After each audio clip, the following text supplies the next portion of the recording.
The morning sun had barely crested the Libyan horizon when the first shells screamed through the cold desert air. Inside the fortified camp at Nibewa, Italian soldiers stirred from their sleep, still wrapped in blankets, against the freezing December night. They had no idea that in the next 90 minutes their impregnable fortress would become a burning tomb. Thousands of men, dozens of tanks, and months of preparation were about to be reduced to smoke and ash by a weapon they never saw coming. If you want to know how a handful of shells changed the entire course of the North African campaign, subscribe to this channel and leave a comment telling me where you are watching from today. The story begins not with the shell itself, but with the men who would fire it and the desperate circumstances that demanded its use. In September 1940, Marshal Rodolfo Graziani led the Italian 10th Army across the Egyptian border in what Mussolini proudly called Operazione E. 80,000 Italian and Libyan colonial troops pushed eastward, capturing the port of Sidi Barrani and establishing a chain of fortified camps stretching south into the desert. The camps bore names that would soon become synonymous with disaster: Nibewa, Tamar East, Tamar West, Sofafi. Each position bristled with artillery, surrounded by wire and minefields, garrisoned by thousands of soldiers who believed they were secure behind walls of stone and sandbag. The British Western Desert Force, meanwhile, numbered barely 30,000 men. General Richard O'Connor knew he could not match the Italians in a conventional battle. He needed something different. He needed surprise. And he needed firepower that could crack open those fortified camps like eggs. The weapon that would deliver that firepower sat on a trailer behind a Morris quad tractor, its barrel pointed skyward. The ordnance QF 25-pounder looked unremarkable.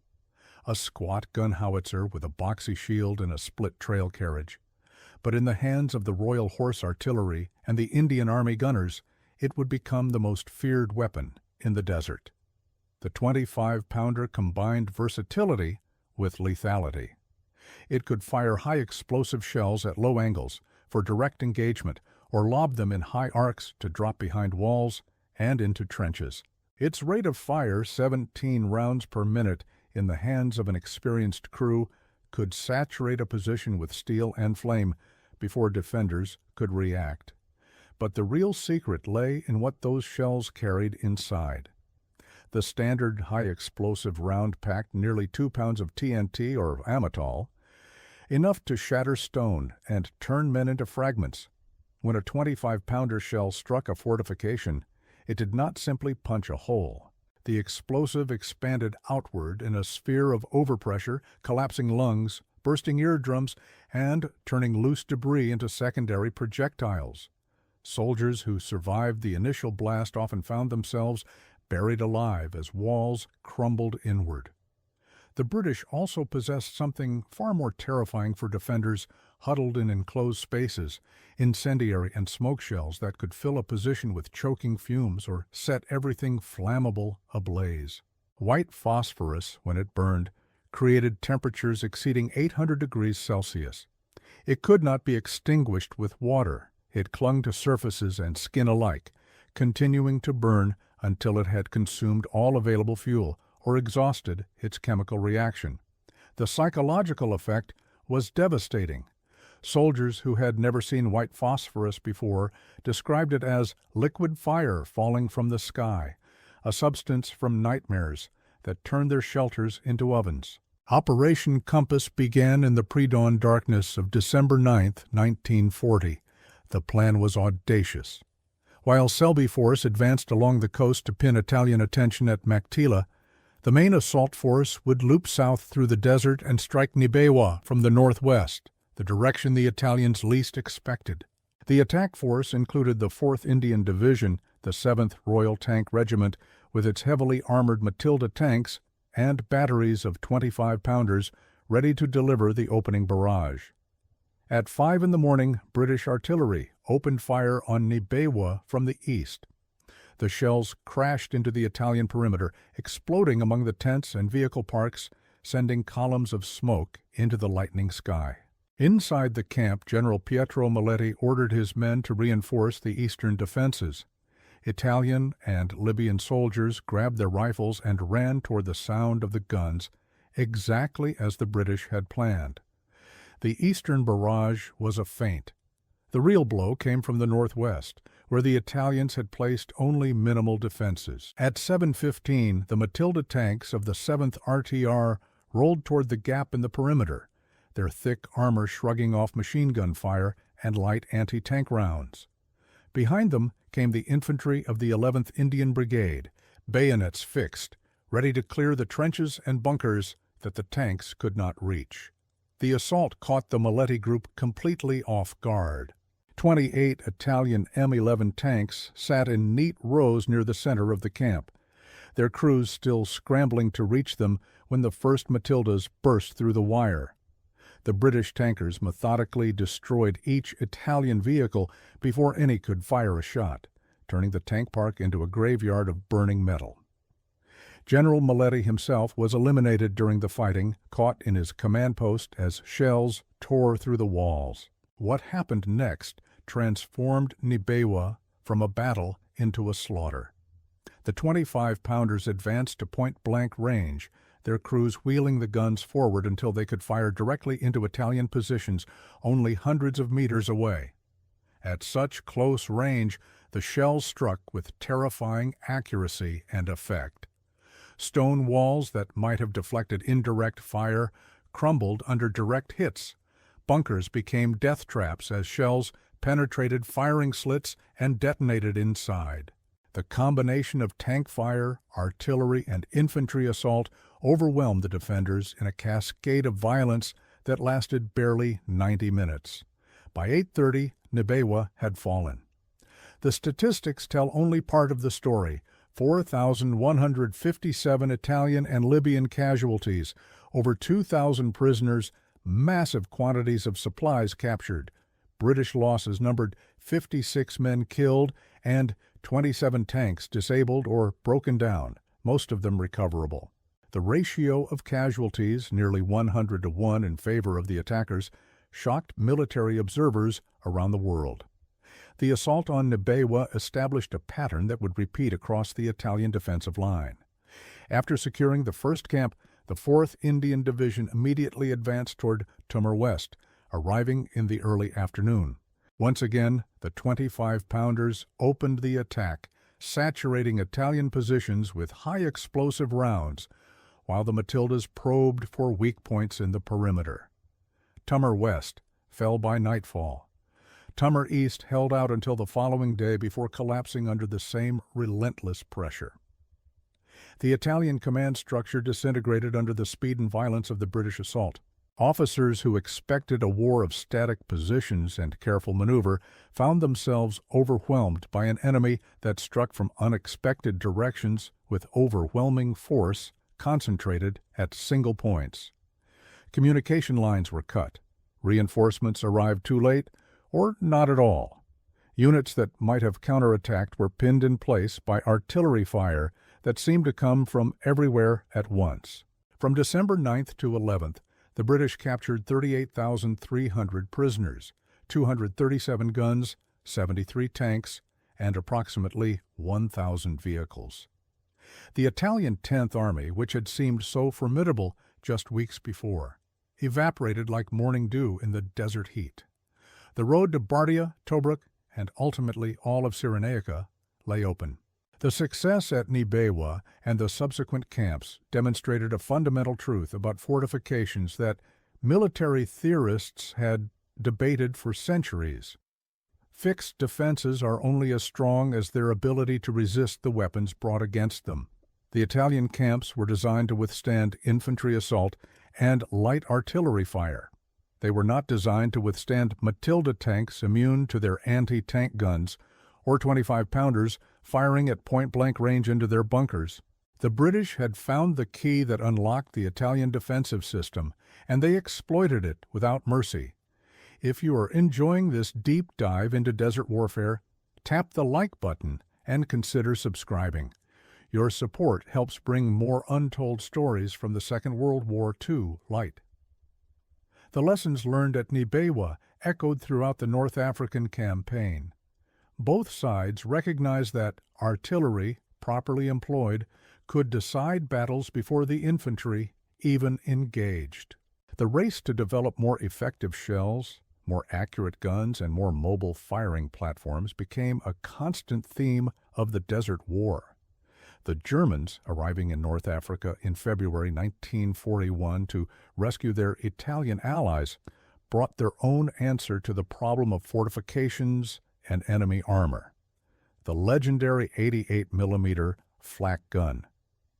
Originally designed as an anti-aircraft weapon, the 88 proved devastatingly effective against ground targets. Its high-velocity shells could penetrate the armor of any Allied tank at ranges exceeding 2 kilometers, far beyond the effective range of British tank guns. At the Battle of Halfaya Pass, just 2 flak battalions destroyed 264 British tanks in 1941 alone, earning the position its grim nickname, Hellfire Pass.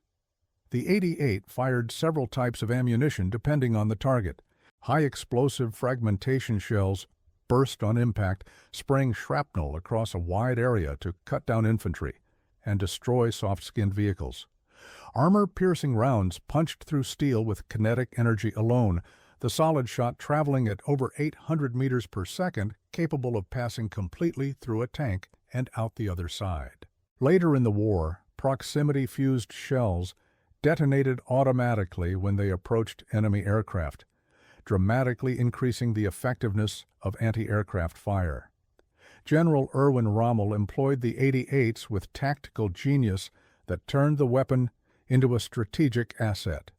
He would bait British tank commanders into pursuing apparently retreating German panzers, drawing them within range of concealed flak positions.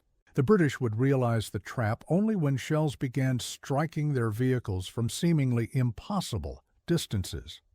Tank after tank would brew up, the British term for a vehicle catching fire after ammunition detonation, before the survivors could withdraw. The flat, open terrain of the North African desert, which seemed to favor the mobility of armored forces, actually gave enormous advantage to well-positioned artillery that could engage targets at maximum range. The British 25-pounder gunners adapted to the challenge as best they could. They learned to dig in quickly, to move frequently, to fire and displace before German counter-battery fire could find them. They developed techniques for engaging enemy armor at close range when anti-tank guns were unavailable, using direct fire to disable or destroy panzers that threatened their positions. The gun's versatility became its greatest asset. A 25-pounder battery could lay down smoke screens to blind enemy observation, fire illumination rounds to expose night attacks, saturate defensive positions with high explosive fragmentation, or engage tanks in desperate close-range duels. The Siege of Tobruk, which lasted from April to November 1941, demonstrated both the power and limitations of artillery in desert warfare. The Allied garrison, consisting mostly of the 9th Australian Division, held the port against repeated German and Italian assaults.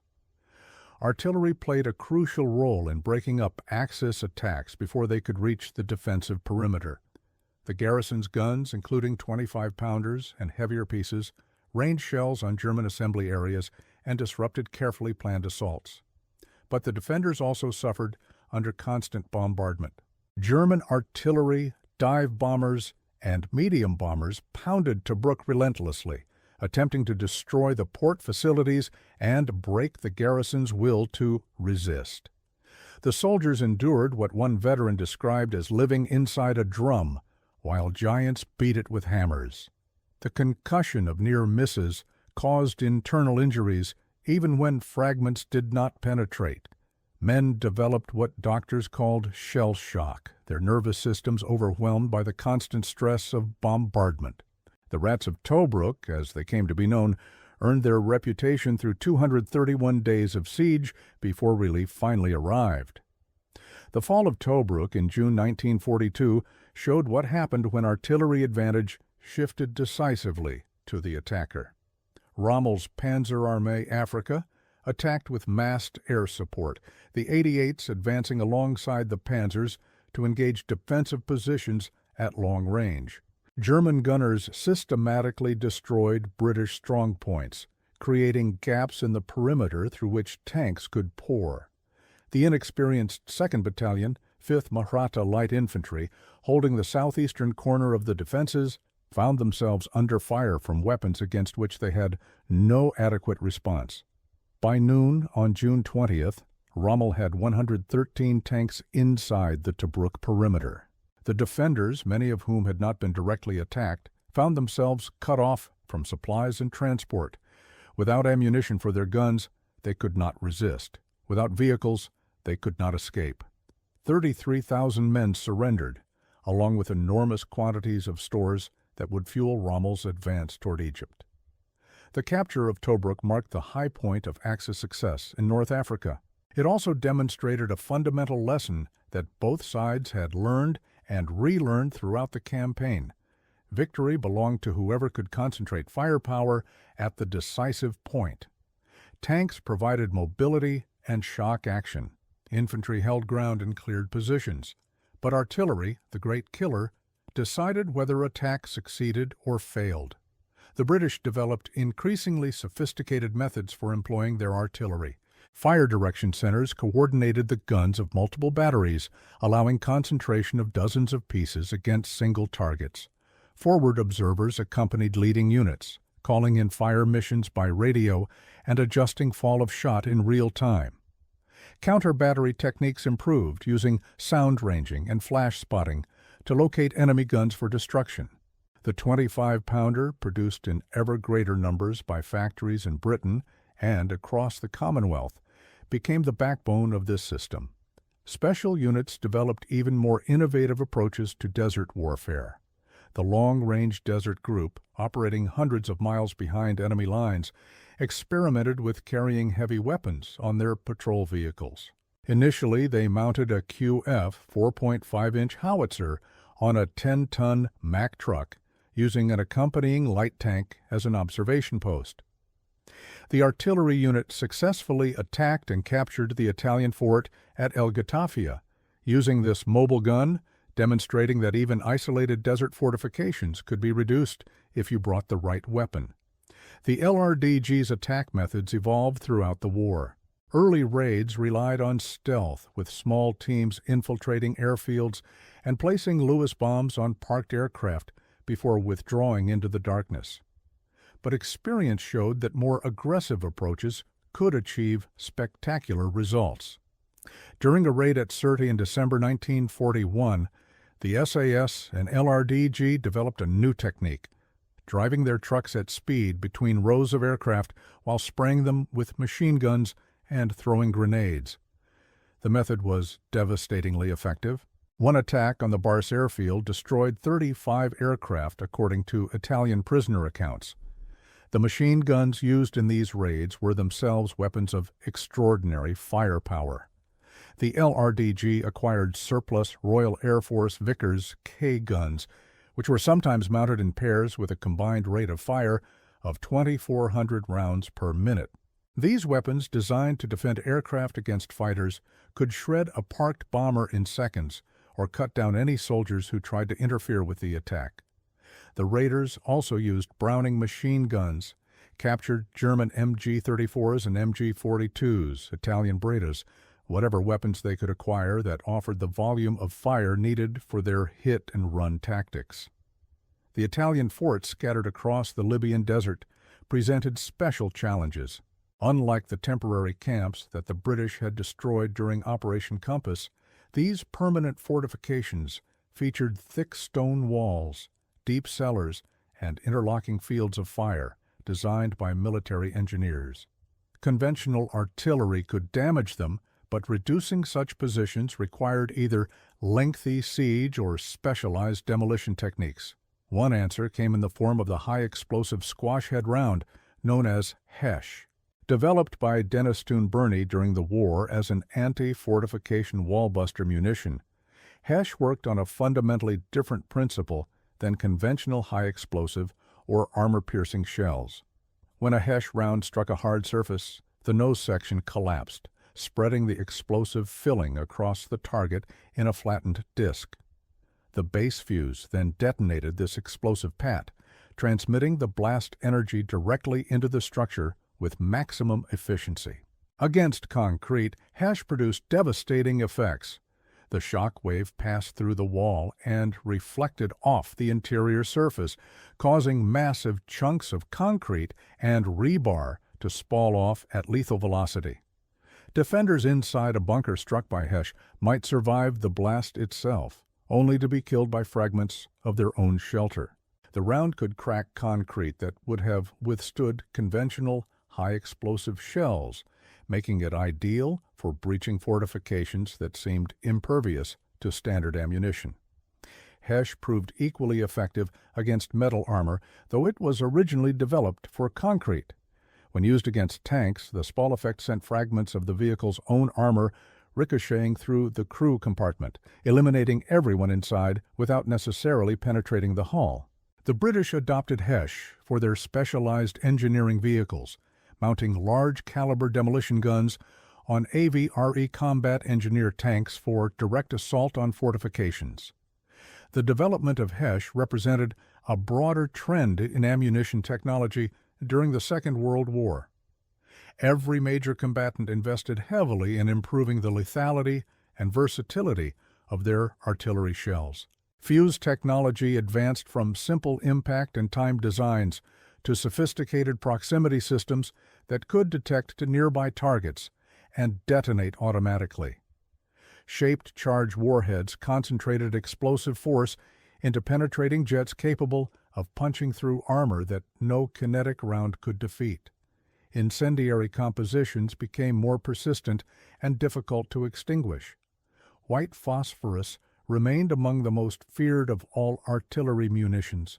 American forces in North Africa and later in Europe employed WP shells for multiple purposes, screening friendly movements with dense white smoke, marking targets for air attack with colored variants, and flushing enemy troops from fortified positions.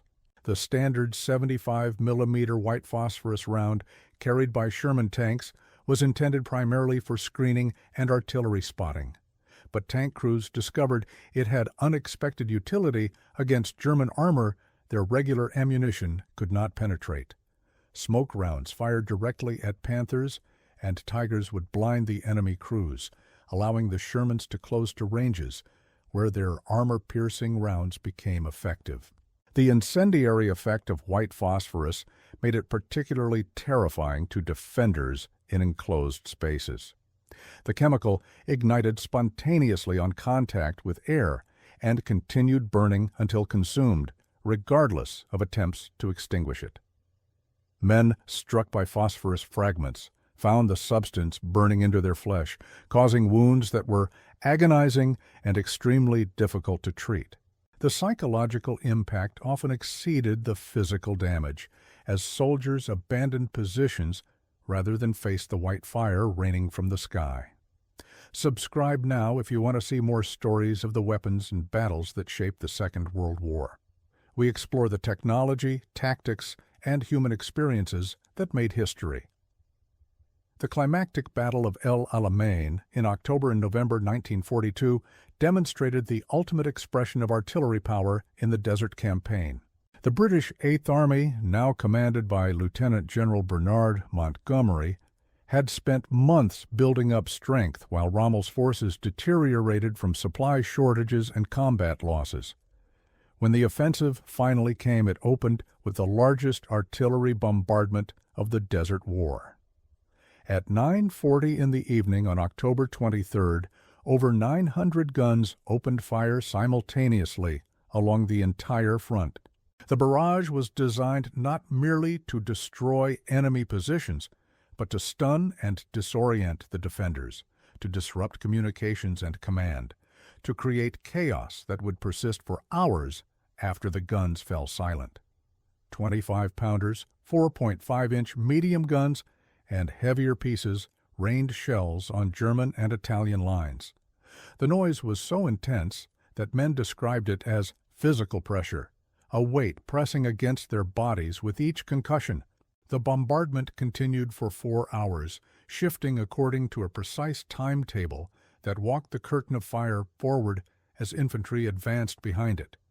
Sappers cleared lanes through enemy minefields while artillery suppressed defensive positions. Tanks followed the infantry, ready to exploit any breakthrough. The entire operation represented the culmination of lessons learned through 2 years of desert fighting, a synthesis of firepower, maneuver, and deception that Rommel's depleted forces could not withstand. Deception played a crucial role in the victory at El Alamein. British camouflage officers, including the famous stage magician Jasper Maskelyne, created elaborate illusions to mislead German intelligence about the location and timing of the attack. Dummy tanks and vehicles attracted enemy bombs and shells that might otherwise have struck real targets. As Maskelyne wrote in his memoirs, every German bullet that hit a dummy was one less to find a billet in shrinking flesh. The deception extended to fake artillery positions, simulated supply dumps, and elaborate tracks designed to suggest activity where none existed while concealing actual preparations elsewhere. The battle raged for 12 days before the German and Italian forces finally broke. Rommel, who had been in Germany receiving medical treatment when the offensive began, returned to find his army crumbling under relentless pressure. Fuel shortages immobilized his remaining panzers, ammunition stocks dwindled. As supply ships fell victim to Allied air attacks, one by one, the strong points that had anchored his defensive line fell to British assault. El Alamein marked the turning point of the North African campaign. From November 1942 onward, the Axis forces would only retreat, pursued across Libya, and ultimately into Tunisia, where they would surrender in May 1943. The victory owed much to factors beyond firepower alone: superior logistics, air superiority, intelligence from decoded German communications, and the grinding attrition that had worn down Rommel's forces over months of combat. But the artillery that opened the battle and supported the infantry throughout demonstrated that the lessons of Nabewa had been learned and refined into a deadly art. The soldiers who served the guns rarely received the recognition given to tank commanders or infantry heroes. Their work was dirty, exhausting, and dangerous. Gun crews manhandled shells that weighed 25 pounds each, thousands of rounds during a major engagement. They dug in after each move, preparing ammunition and sighting their pieces for the next fire mission. They endured counter-battery fire from enemy artillery seeking to silence them, air attacks from German bombers, and the constant threat of armored breakthrough that might overrun their positions. Yet the gunners understood their importance to the outcome of every battle. A single 25-pounder battery, properly positioned and supplied, could break up an enemy attack before it reached the infantry. Concentrated fire from multiple batteries could annihilate entire units, turning assault into massacre. The shells they fired did not distinguish between brave men and cowards, between officers and privates. They killed with democratic impartiality, removing any soldier unlucky enough to be in the beaten zone when the rounds arrived. The human cost of artillery warfare defied easy accounting. Official casualty figures recorded men killed, wounded, and missing, but could not capture the lasting trauma inflicted on survivors: shell shock, combat fatigue, what we would now call post-traumatic stress. These invisible wounds affected thousands who lived through the bombardments. Veterans described flashbacks triggered by sudden, loud noises, nightmares that persisted for decades, an inability to shake the memory of friends dismembered by explosions. The fortunate ones learned to live with their experiences. Others never fully recovered. The shells themselves remained in the desert long after the armies moved on. Unexploded ordnance from the Second World War still litters the North African landscape, occasionally claiming lives when farmers or scrap collectors encounter buried munitions. The fortified camps at Nibewa, Tumur, and Sofafi were reduced to ruins, the stone walls shattered, the bunkers collapsed. Nature has reclaimed much of what the armies abandoned. sand drifting over the scars of battle. But the evidence of what happened there persists for those who know where to look. The weapon that turned desert forts into fire pits was not a single secret shell, but a system of artillery employment, refined through bitter experience. The 25-pounder provided the platform, versatile enough for any mission, reliable enough to function in desert conditions that destroyed more delicate equipment, high-explosive, armor-piercing smoke, incendiary. Each type of ammunition served its purpose in the orchestrated violence of combined arms warfare. The men who aimed the guns and fed them shells provided the skill and endurance that made the weapons effective. From the first assault on Nibewa to the final victory at El Alamein, artillery shaped the Desert War in ways that tanks and infantry alone could not.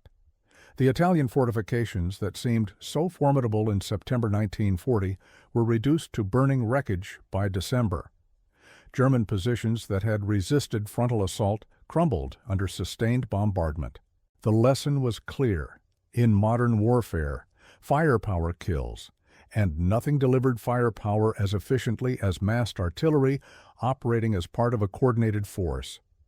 The legacy of desert artillery extends far beyond North Africa. The techniques developed there influenced doctrine for generations. Fire direction centers, forward observers, counter-battery radar, combined arms integration. All of these concepts trace their modern origins to the crucible of the Western Desert Campaign. The weapons have changed, guided munitions replacing ballistic shells, rocket systems supplementing tube artillery, but the fundamental principle remains unchanged. Bring overwhelming firepower to bear at the decisive point, and victory follows. Thank you for joining this exploration of the secret shells that transformed desert warfare. If this story moved you, share it with someone who appreciates military history. Subscribe and activate the notification bell so you do not miss the next episode. Until then, remember that behind every weapon lies a human story. Men who fired the guns and men who faced them, all of them shaped by the fire and thunder of war.